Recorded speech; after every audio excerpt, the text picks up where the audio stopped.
Sobre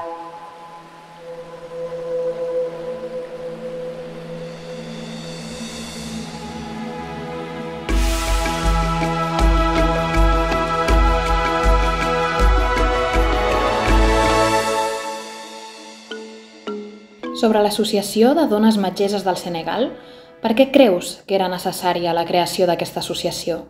L'association des femmes médecins du Sénégal a été créée il y a 33 ans, en 1990, par un groupe de femmes médecins à l'époque qui étaient peu nombreuses.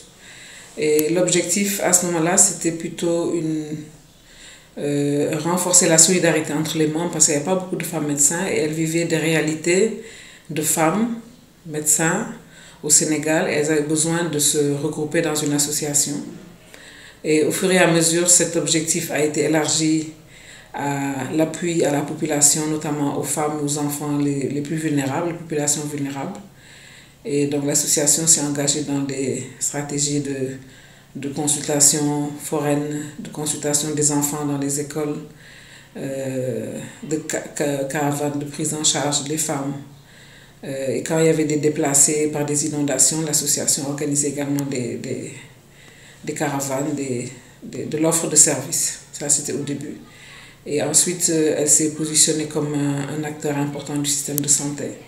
Parce que les femmes médecins sont à différents niveaux du système de santé, depuis les soins, le niveau du médecin-chef de district, médecin-chef de région, médecin responsable des hôpitaux, jusqu'à ministre de la Santé. Il y a des femmes médecins ministres de la Santé. Us ajuda l'associació a tenir més pes de cara a les institucions que prenen decisions sobre l'àmbit sanitari al vostre país?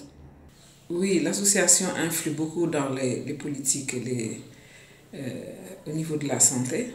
Comme je viens de dire, l'association a des membres aux différents niveaux, depuis le niveau des soins jusqu'au plus haut niveau du système de santé.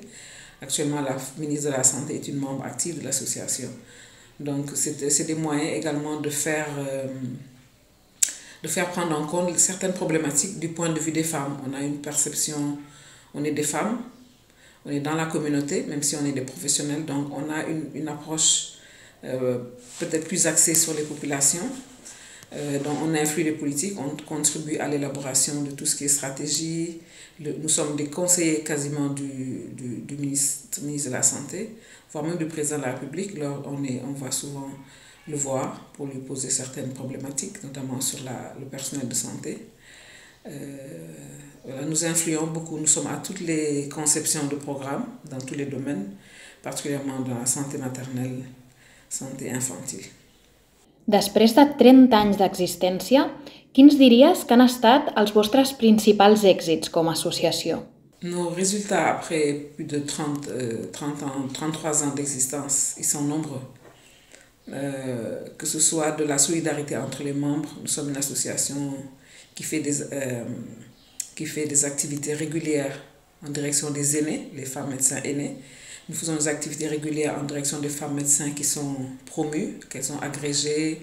Quand une femme médecin a une promotion, on la célèbre avec la solidarité. Quand une femme médecin a des soucis familiaux, sociaux, on essaie de l'appuyer. Mais ça, c'est au niveau de la solidarité, mais également au niveau de la politique de santé, comme je vous dis, on est là, on est même membre du Conseil national de gestion des épidémies avec Covid, par exemple. On est membre du Conseil, donc on a beaucoup apporté des contributions concrètes par rapport à Covid, que ce soit le port du masque, par exemple, ou les centres de traitement. L'ouverture de certains centres ont été ouverts grâce au leadership de certaines femmes médecins. Mais également la prise en charge des violences basées sur le genre, c'est quelque chose qui est important pour la situation des femmes médecins. Nous avons eu un projet pendant Covid d'écoute, un centre d'appel, un centre d'écoute pour les personnels de santé qui étaient fatigués, en burn-out. Et nous avons beaucoup appuyé le personnel de santé. Nous appuyons aussi les victimes de viol. Nous avons un projet où nous organisons un réseau avec d'autres prestataires comme les sages-femmes, les gynécologues, pour pouvoir prendre en charge les femmes et les enfants victimes de viol. Voilà, nous avons beaucoup d'acquis. Nous avons travaillé sur le vaccin, sur la HPV contre le cancer du col. Nous avons fait partie du plaidoyer qui a fait que le vaccin est intégré aujourd'hui dans le programme national de vaccination. Nous avons travaillé sur des campagnes sur la mortalité maternelle, sur la santé maternelle. On travaille aussi beaucoup avec les jeunes filles dans les écoles par rapport à la santé sexuelle, etc. Nous avons beaucoup d'acquis. Quin és el vostre principal repte com a associació actualment? Le plus gros défi auquel fait face l'association en tant qu'association professionnelle, c'est le renouvellement ou plutôt l'implication des jeunes, l'intégration des plus jeunes, parce que l'avantage de l'association, c'est qu'il y a des femmes médecins de différentes générations, depuis des soixantenaires, voire plus, 70, voire plus, jusqu'aux plus jeunes qui viennent sortir, 25 ans.